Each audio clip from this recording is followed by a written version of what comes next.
Hello guys, welcome to the second review of the movie Toxic, acted by Yash, Kiara Advani, Tara Sutaria, Nayanthara, Huma Qureshi, Rukmini Vasant and many others.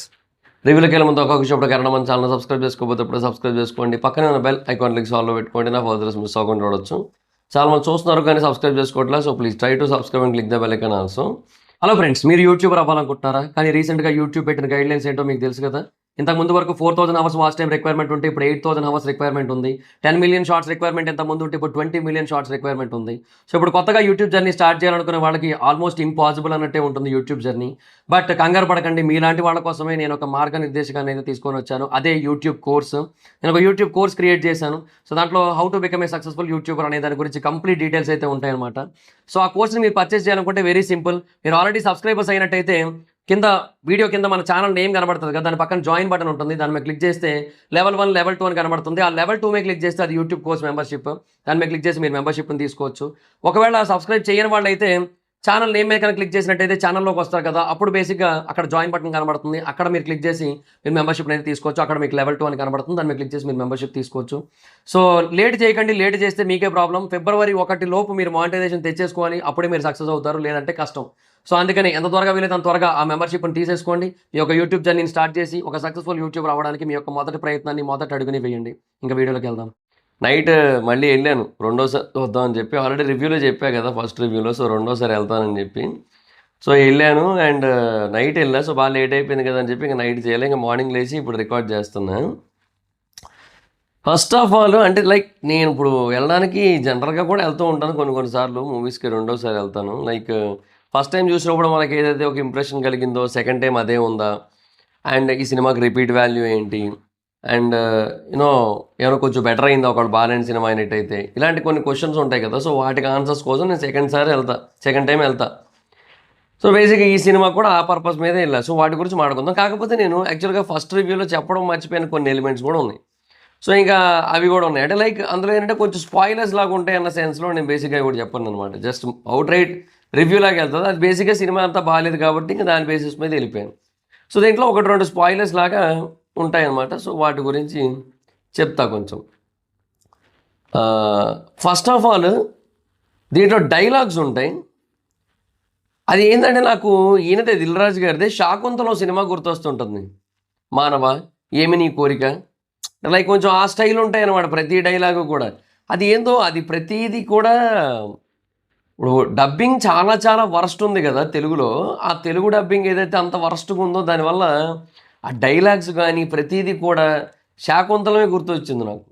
ఈయన దిల్ రాజు గారిది చాలా చాలా దారుణం కూడా. ప్రతిదీ ఏదో గ్రాంధికంలా చెప్పే ప్రయత్నం చేస్తుంటారు. ఇచ్చోటనే లేత ఇల్లాలి నల్ల పూసలు అన్నట్టు అన్నమాట ప్రతిదీ కూడా. అంటే లైక్ అలాగే ఉంటుంది ప్రతిదీ. అది ఒక్కటి కూడా నార్మల్ వాడుక భాషలో డైలాగ్ చెప్పిన ఫీలింగ్ ఉండదు. అదొక ప్రాబ్లం ఏంటో, చాలా చాలా పెద్ద ప్రాబ్లం అది నన్ను అడిగితే మటుకు. అసలు ఏం చేస్తారో ఏందో అది వాళ్ళకే అర్థం కావాలి. ఆ డబ్బింగ్ ఎవరైతే చెప్పించారో వాళ్ళని అసలు ఎంత తిట్టినా తప్పులేదు, అదొకటి. తర్వాత యష్ డైలాగ్ డెలివరీ కూడా ఒకటి ఉంటుంది. బేసిక్గా KGF 2లో ప్రపంచంలో తల్లిని మించిన యోధులు ఎవరూ లేరు, కింద పడిన బన్నును తీసుకోవడానికి ఇంతలా అల్లాడుతున్నావంటే నీ కష్టం ఏంటో నాకు అర్థమైంది. అది బేసిక్గా అలా కొంతవరకు ఉంటుంది. అది బేసిక్గా KGF 2లో బాగా KGF 2లో వాటిలో బాగా వర్కౌట్ అయింది. KGF సినిమాలో నా ఉద్దేశం. సో వాటిలో బాగా వర్కౌట్ అయింది ఇవన్నీ కూడా. అందుకని ఏం చేశారు దీంట్లో డబ్బింగ్లో, డబ్బింగ్ అలా ఉందా లేదంటే జనరల్గా కూడా ఒరిజినల్ కూడా మాడ్యులేషన్ అలాగే ఉందో నాకు తెలియదు. కానీ ఏం చేశారంటే ప్రతి డైలాగు కూడా యశ్ది ఎందుకని అలా జరుగుతుంది అమ్మా పొద్దున కదా అలా ఉందన్నమాట. ఎందుకు చేస్తున్నారు అలాగే ఉంటుంది మొత్తం అంతా కూడా. అసలు లిటరల్లీ అలాగే మాడుతూ ఉంటాడు సినిమా అంతా కూడా. నాకు అర్థం కాదు అసలు. నార్మల్గా మాట్లాడాల్సిన చోట కూడా అలాగే ఎందుకు వస్తుందిరా బాబా నా డౌట్. అదొకటి. తర్వాత వరల్డ్ బిల్డింగ్లో ఈ సినిమా అంత వరస్ట్ సినిమా ఇంకోటి ఉండదు నాకు తెలిసి ఇండియన్ సినిమా హిస్టరీలో. ఒక 100 సంవత్సరాల చరిత్ర ఉంటుందా మన ఇండియన్ సినిమాకి దగ్గరగా కదా. మరి ఆ పాత సినిమాలు మనకు ఐడియా లేదు. కానీ మరి నేను బేసిక్గా ఒక 20 ఏళ్ళుగా నేను సినిమాలు చూస్తున్నాను కదా. ఈ 20 ఏళ్ల నా సినిమాటిక్ ఎక్స్పీరియన్స్‌లో ఇంత వరస్ట్ సినిమా నేను చూసి ఉండను వరల్డ్ బిల్డింగ్ విషయంలో. బేసిక్ నాలెడ్జ్ కదా అది. ఇప్పుడు ఒక సినిమాని మనం తీసి ఆడియన్స్ మీదకి వదులుతున్నాం అంటే వాళ్ళకి కనీసం అందులో ఏముందో అర్థం అవ్వాలి కదా! అసలు అది ఏమీ ఉండదు తెలుసా అక్కడ. ఎందుకు వస్తుంటాడో ఎవడెవడో, ఎందుకు చచ్చిపోతాడో అర్థం కాదు. ఏదేదో జరుగుతూ ఉంటది. ఎవడెవడినో చూపిస్తుంటారో వాడు సడన్‌గా వస్తాడు, సడన్‌గా వెళ్ళిపోతాడు కథలోకి. అసలు సంబంధమే లేకుండా వస్తుంటాడు, సంబంధమే లేకుండా వెళ్ళిపోతుంటాడు. సో అలా ఉంటుంది సినిమా అంతా కూడా. అసలు ఎటెటో పోతుంది మొత్తం అంతా. అది దారుణమైన సినిమా అబ్బా. మోస్ట్ వరస్ట్ సినిమా అసలు. రెండోసారి పోనీ చూసినప్పుడు పోనీ నాకేమైనా కొంచెం బెటర్ అయిందా ఎక్స్పీరియన్స్ అంటే లేదు, ఇంకా వరస్ట్ అయింది. రెండోసారి చూసినప్పుడు ఇది ఇంకా వరస్ట్ అన్న ఫీలింగ్ చాలా గట్టిగా కలిగింది. అది పాయింట్.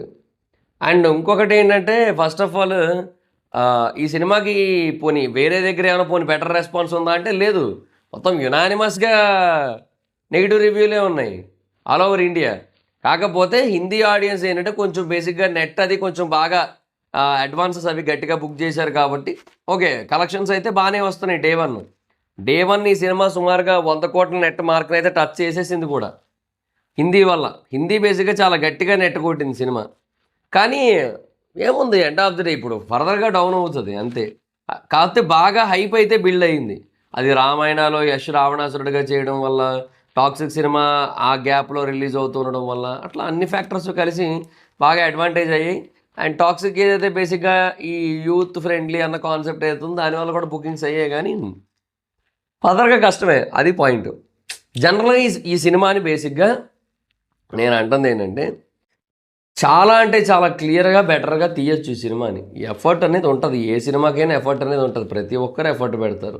ఎఫర్ట్ లేకుండా ఏ సినిమా ఉండదు. కానీ బేసిక్గా దాన్ని ఎలా పెట్టారనేది ఇంపార్టెంట్. ఇప్పుడు మనం కూడా ఎఫర్ట్ పెట్టే కదా వెళ్తాం సినిమాకి. మనమేమి పోనీ సరే ఓం భీమ్ బుష్ నేను ఇక్కడ మాయమైపోయి థియేటర్లో ప్రత్యక్షం అయిపోవాలి, అది కూడా ఒక మంచి సౌండ్ సిస్టమ్ అది కరెక్ట్గా వినపడే సీట్లో ప్రత్యక్షం అయిపోవాలని ఏటి లేదు కదా. సో ఆ సీట్లు తెచ్చుకోవడానికి నాన్నక బాధలు పడతాం మంచి సీట్లో కూర్చోవడానికి.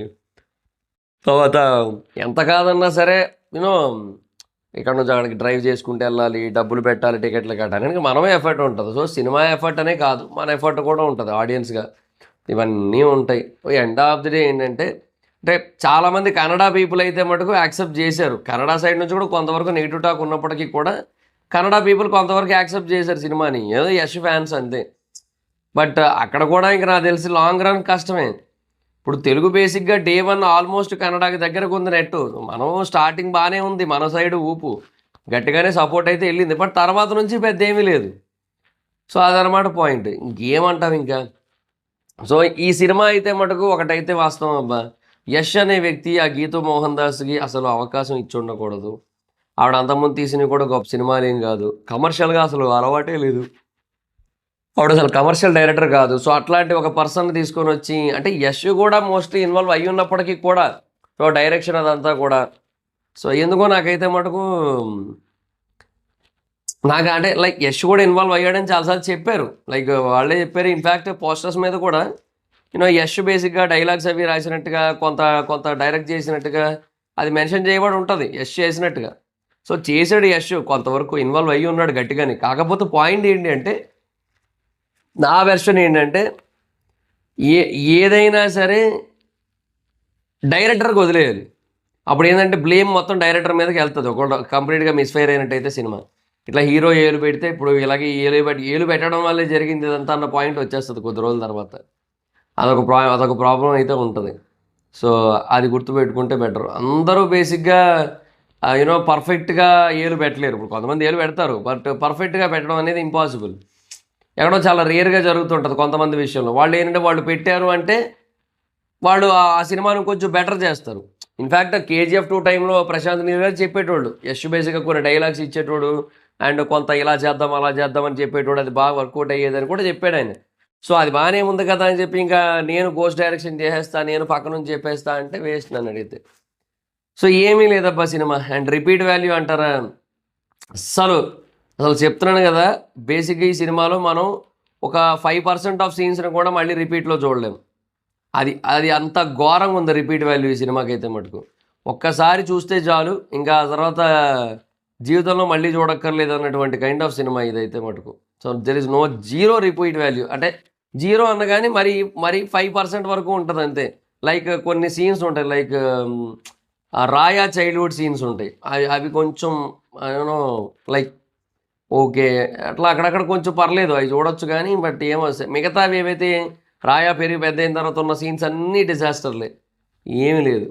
అండ్ బేసిక్గా క్లైమాక్స్ హాలీవుడ్ లెవెల్ అంటున్నారు. మరి బాబు ఆ క్లైమాక్స్ మేము ఎప్పుడో ఒకప్పుడు మహేష్ బాబు గారు సుకుమార్ గారు కాంబినేషన్లో వచ్చిన ఒక సినిమా వన్ నేను ఒక్కడిని అందులో చూసేసి దాన్ని ఫ్లాప్ కూడా చేసేసి అప్పట్లో, తర్వాత అద్భుతమైన సినిమా, ఇలాంటి సినిమాని ఎందుకు ఫ్లాప్ చేశారు, ఏందో అయితే అండర్ రేటెడ్ సినిమా అది అని చెప్పి దాన్ని బేసిక్ ఇప్పుడు రిలీజ్లో ఎంజాయ్ చేస్తున్నాం మేము. మాకు ఐడియా ఉంది దాని గురించి. మాకు బేసిక్ ఏంటంటే ఒకటి ఆ కాన్సెప్ట్ ఏదో కొత్త కాన్సెప్ట్ అన్నట్టు చెప్పకండి, రెండోది ఆ కాన్సెప్ట్ మా దగ్గర కూడా ఒకప్పుడు ఫెయిల్ అయింది, మా దగ్గర తీసినా కూడా ఫెయిల్ అయింది. సో అన్నట్టు మీరు తీస్తే ఎట్లా సక్సెస్ అవుతుంది అనుకుంటున్నారు, ఏందో మీకే తెలియదు. అండ్ ఆ స్టార్టింగ్లోని కానీ మధ్యలో కానీ ఆ యానిమల్ సినిమా కాన్సెప్ట్ ఏందో నాకు అర్థం కాలేదు. లైక్ ఇప్పుడు కియారా అద్వానీ విషయంలోనే అలాగే ఉంటుంది. ఇప్పుడు ఇప్పుడు యానిమల్ ఎలాగా తృప్తి దిమిరి చంపడానికి వచ్చినోడు బ్యాచ్, ఓకే చంపడానికి వచ్చినోడు బ్యాచ్. సో దాంతోపాటు నంసం మీద మళ్ళీ పూలు చెల్లాను రాజా అన్నట్టు ఉంటుంది మొత్తం. సో అది బేసిక్గా అది కదా కాన్సెప్ట్ అక్కడ. సో సేమ్ ఇక్కడ కూడా బేసిక్గా కొంతమంది చంపడానికి వస్తారు, వాళ్ళ పక్కన ఉంటుంది కియారా అద్వానీ కియారాతో. తర్వాత చంపడానికి వచ్చిన రుక్మిణి వసంత్తో డైరెక్ట్గా ఏంది ఇది చంపడానికి వచ్చిన వాళ్ళందరితో చేసే కాన్సెప్ట్ బేసిక్గా యానిమల్లో ఉంది. సో దాన్ని ఎందుకు ఈడ వాడడం, అవుట్ రైట్ ఒకటి, ఈ లాస్ట్లో ఇది ఒకటి. వన్ నేను ఒక్కడిని క్లైమాక్స్, వన్ నేను ఒక్కడిలో మాకు బేసిక్గా అది ఒక జస్ట్ ఫస్ట్ హాఫ్లో వచ్చిన ప్లాట్ ట్విస్ట్ అది. సో ఇంటర్వెల్ కూడా కాదు, స్టార్టింగ్ సినిమా మొదలైన 20 నిమిషాలకు వచ్చిన ప్లాట్ ట్విస్ట్ అది. ఆ ప్లాట్ ట్విస్ట్ చూపించి క్లైమాక్స్ పెట్టి ఇది హాలీవుడ్ లెవెల్ ట్విస్ట్ మీరు చూడండి లేపండి అంటే ఎట్లా లేపుతున్నారు మేము, ఏందో సరే అది మరి పరిస్థితి. సో నాకైతే రెండోసారి చూసినప్పుడు కూడా అసలు ఏమీ లేదు నా దృష్టిలో అయితే మటుకు అవుట్ రైట్ బ్యాడ్. సో మీ ఒపీనియన్ ఏంటో కింద కామెంట్ సెక్షన్లో చెప్పండి. అండ్ ఎవరైనా రెండోసారి చూసారా, అంత ధైర్యం ఉందా ఎవరికైనా చూస్తే చెప్పండి. నేనంటే తప్పదు గుండె ధైర్యం ఎక్కువ చేసుకొని వెళ్ళాను, మరి మీ ఒపీనియన్ ఏంటో చెప్పండి. So that's guys this the video మీకు నచ్చితే లైక్ చేసి వీడియోని షేర్ చేయనప్పుడు కానీ మన ఛానల్ సబ్స్క్రైబ్ చేసుకోకపోతే ఇప్పుడు సబ్స్క్రైబ్ చేసుకోండి, పక్కన ఉన్న బెల్ ఐకాన్ ఆల్లో పెట్టుకోండి, నా ఫర్దర్ మిస్ అవ్వకుండా చూడొచ్చు. చాలా మంది చూస్తాను కానీ సబ్స్క్రైబ్ చేసుకోవట్లా. So please try to subscribe click the bell icon also. Instagram ID అక్కడ వచ్చి ఫాలో అవచ్చు. థ్యాంక్ యూ సో మచ్ బాబా, మీట్ నెక్స్ట్ వీడియో, బాయ్.